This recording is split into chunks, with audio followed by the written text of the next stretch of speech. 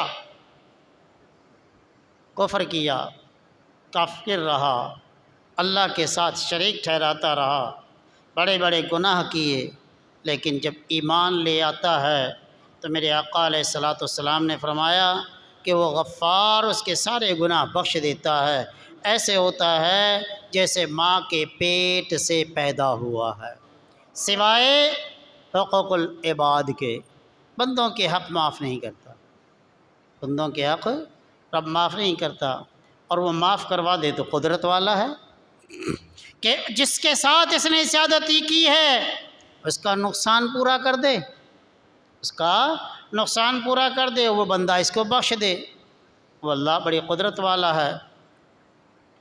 قل،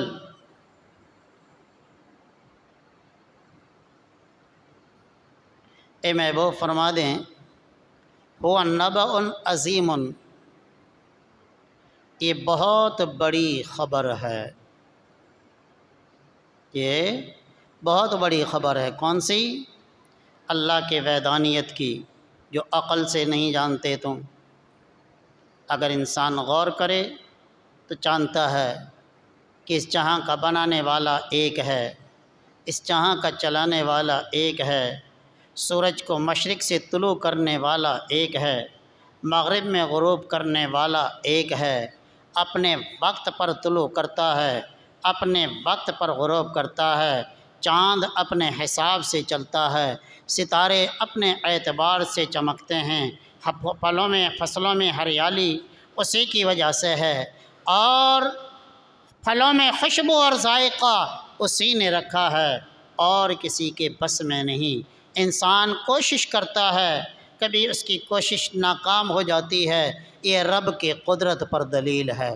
حضرت علی رضی اللہ تعالیٰ عنہ نے فرمایا، میں نے اپنے ارادوں کے بننے اور ارادوں کے ٹوٹنے سے رب کو پہچانا، کبھی میں ارادہ ایک کرتا ہوں ہوتا کام اور ہے، کبھی ارادہ توڑ لیتا ہوں لیکن وہ کام ہو جاتا ہے، میرا رب قدرت والا ہے۔ اس سے میں نے پہچان لیا کوئی ایسی قوت ہے، کوئی ایسی طاقت ہے جو میرے ارادوں کو بنا بھی دیتی ہے، میرے ارادوں کو توڑ بھی دیتی ہے، پختہ ارادہ بدل جاتا ہے۔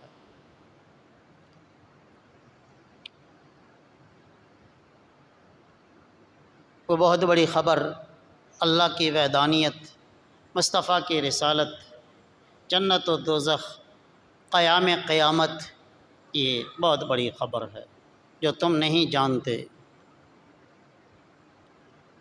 انتم عنہ معرضون، تم اس سے منہ موڑتے ہو، اللہ کی وحدانیت سے، میری رسالت سے، جنت و دوزخ سے، قیامت سے، اس پر ایمان لانے سے منہ موڑتے ہو۔ اور اپنے نبوت کی دلیل، حضور علیہ السلام کی نبوت کی دلیل رب بیان فرمائے، ما کان لی، تو میں وہ فرما دیں، من علم، ما کان، نہیں ہے، لی، میرے لیے نہیں ہوتا، میرے لیے، من علم، کچھ علم، بالملأ الاعلی، جس پر جھگڑ رہے ہیں، بالملأ الاعلی، ملأ الاعلی عرش کے ملائکہ، آسمان کے فرشتے جس پر جھگڑ رہے ہیں، اذ یختصمون، وہ جھگڑتے ہیں، میں یہ خبر دے رہا ہوں کہ آسمان کے فرشتے کس بات میں جھگڑتے ہیں، اگر میری طرف وحی نہ ہوتی تو میں یہ نہ جانتا۔ یہ کسی تاریخ میں نہیں، یہ خلق انسانی سے پہلے کے واقعات کوئی انسان نہیں بیان کر سکتا، یہ میرے رب کی طرف سے مجھ پر وحی ہے جو میں بیان کرتا ہوں۔ وہ کیا جھگڑا ہے؟ فرشتے کس بات میں جھگڑ رہے ہیں؟ حضور اکرم نور مجسم آدی دو عالم صلی اللہ علیہ وسلم نے فرمایا، میں نے رب کو حسین صورت میں دیکھا۔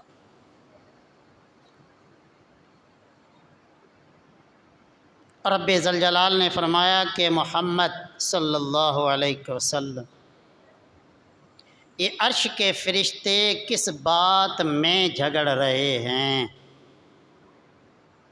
عرش کے فرشتے کس بات میں جھگڑ رہے ہیں؟ میں نے عرض کی کہ مولا تو ہی بہتر جانتا ہے۔ رب ذوالجلال نے اپنا دست قدرت میرے دونوں شانوں کے درمیان رکھا۔ ایک حدیث میں ہے کہ حضور علیہ السلام نے فرمایا، میں نے اس کی ٹھنڈک سے شرق و غرب دیکھ لیے، مشرق اور مغرب دیکھ لیے، شمال اور جنوب دیکھ لیے، جو کچھ ہوا جو کچھ ہونے والا ہے وہ جان لیا۔ جب رب ذوالجلال نے اپنا دست قدرت میرے دونوں شانوں کے درمیان رکھا، رب نے پھر پوچھا کہ محبوب یہ کس بات میں جھگڑ رہے ہیں عرش کے فرشتے؟ میں نے عرض کی کفارات میں، کفارات کے بارے میں، کہ وضو گناہوں کو مٹا دیتا ہے۔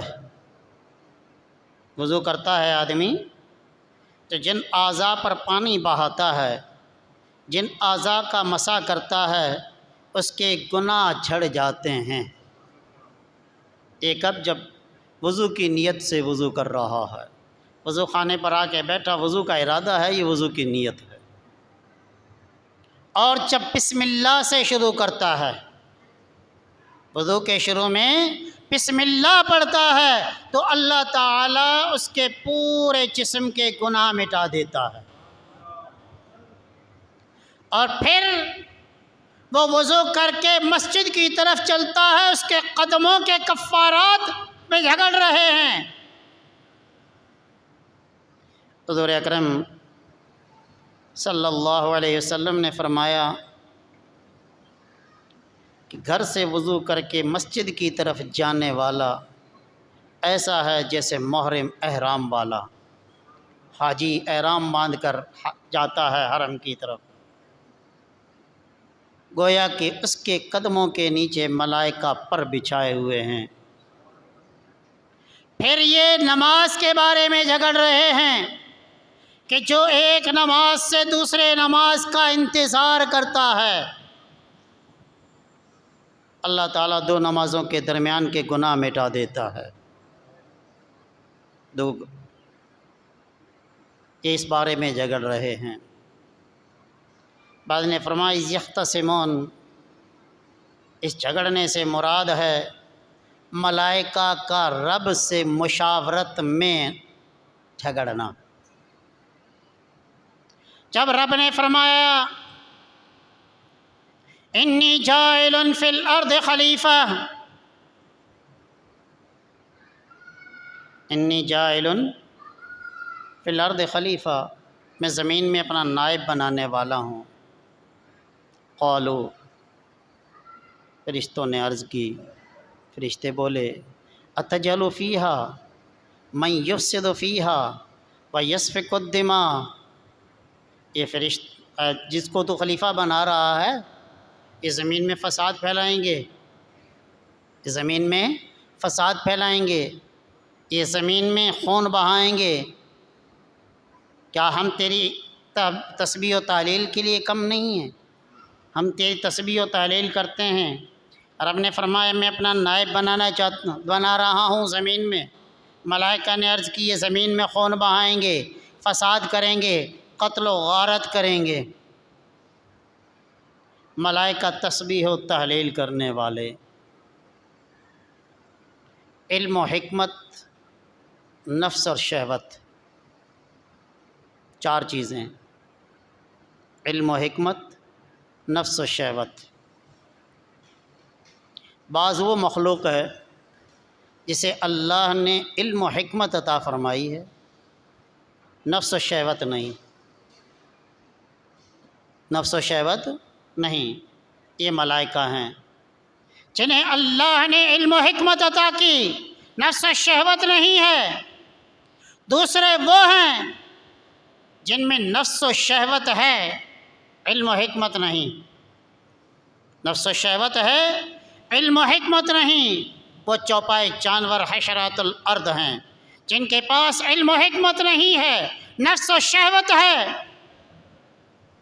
اور تیسری وہ مخلوق ہے جن کے پاس نہ علم و حکمت ہے نہ نفس و شہوت ہے۔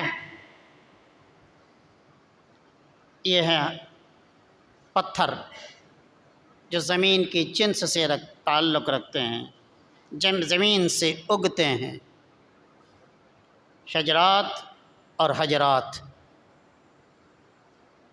یہ نہ علم و حکمت رکھتے ہیں نہ نفس و شہوت رکھتے ہیں، لیکن ہماری کم بختی کہ ہم پتھر کو فائدہ مند سمجھ لیتے ہیں کہ یہ پہنیں گے تو یہ ایسا ہوگا، یہ پہنیں گے تو یہ ایسا ہوگا، فیروزے کو دودھ میں نہ ڈبویا تو نقصان دے گا۔ یہ محض کہنے کی باتیں ہیں۔ کرنے والا مؤثر میرا رب ہے۔ ہم یہ نہیں کہتے کہ پتھر اثر نہیں کرتا، اثر کرتا ہے۔ کسی کے سر میں مار کے دیکھو چوٹ کیسی لگتی ہے۔ پتھر اثر رکھتا ہے، عقیق میں اثر ہے، لیکن ایسا نہیں کہ وہ بے ذات ہی مؤثر ہے۔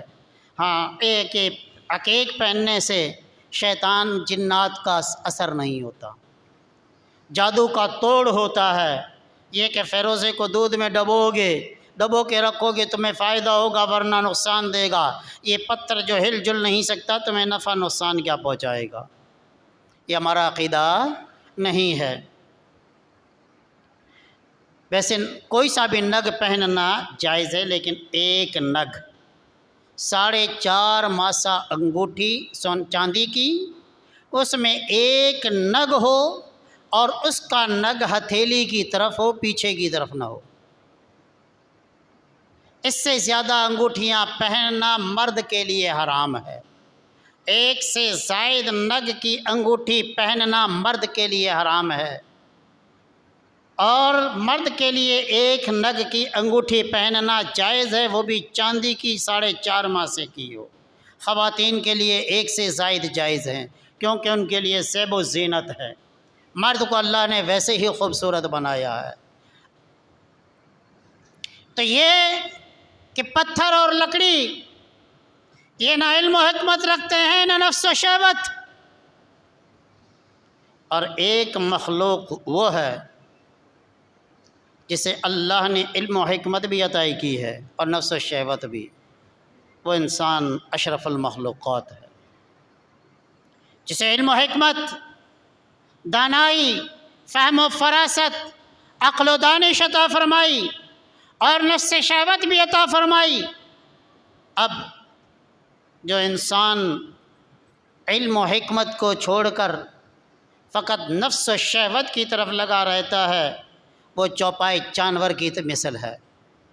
وہ اپنے آپ کو انسان شمار نہ کرے کہ جو نفس و شہوت کا پیروکار ہو جائے اور غصے کو اپنے اوپر غالب کر لے، غصہ اس کے اوپر غالب ہو جائے، غصے میں عقل، فہم، فراست کو بھول جائے، تو اس وقت اپنے آپ کو انسان شمار نہ کرے۔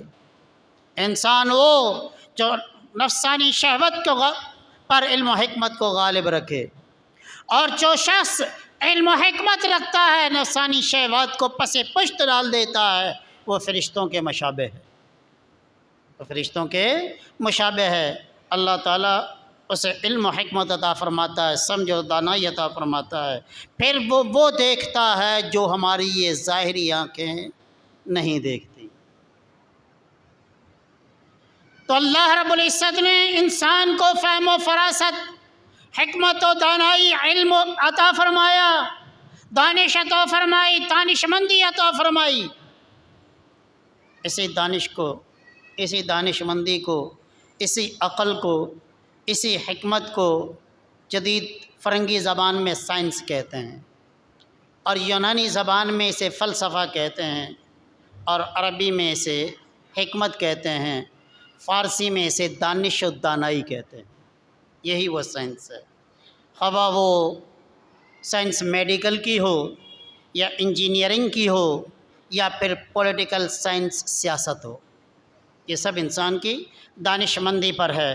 جھوٹ بولنا، دھوکہ فریب دینا یہ دانش مندی نہیں ہے، بلکہ اپنے آپ کو ذلیل و رسوا کرنا ہے، اپنے آپ کو ذلیل و رسوا کرنا ہے، اپنے آپ کو بے آبرو کرنا ہے۔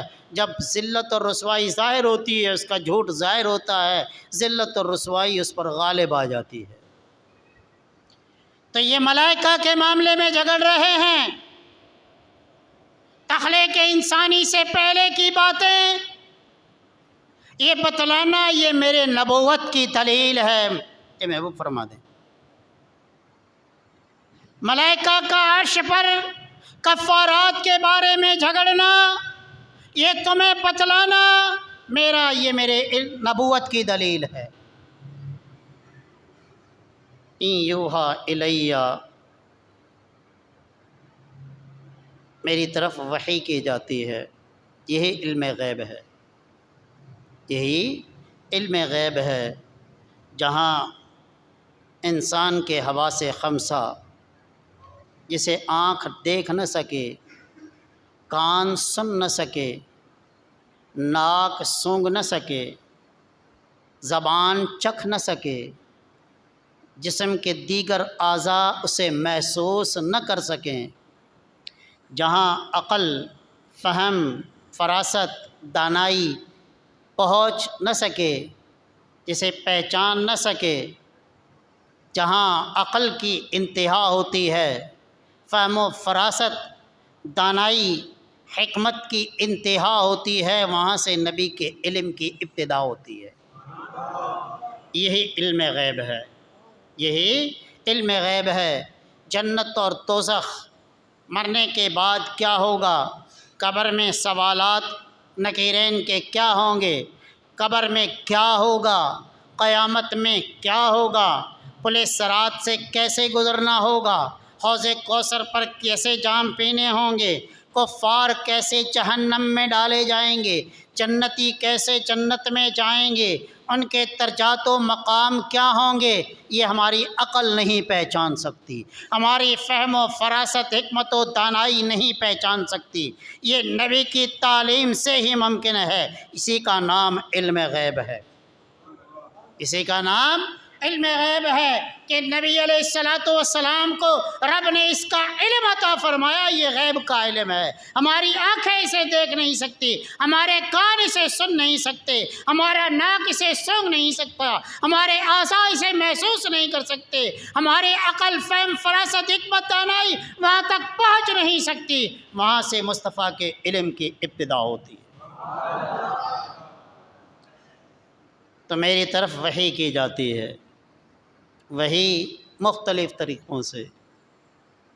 کبھی جبریل انسانی صورت میں آتے تھے، جو آرہا بتلایا کہ حضرت دحیہ کلبی رضی اللہ عنہ کی صورت میں آتے تھے، کیونکہ حضور علیہ السلام انہیں بہت زیادہ محبوب رکھتے تھے۔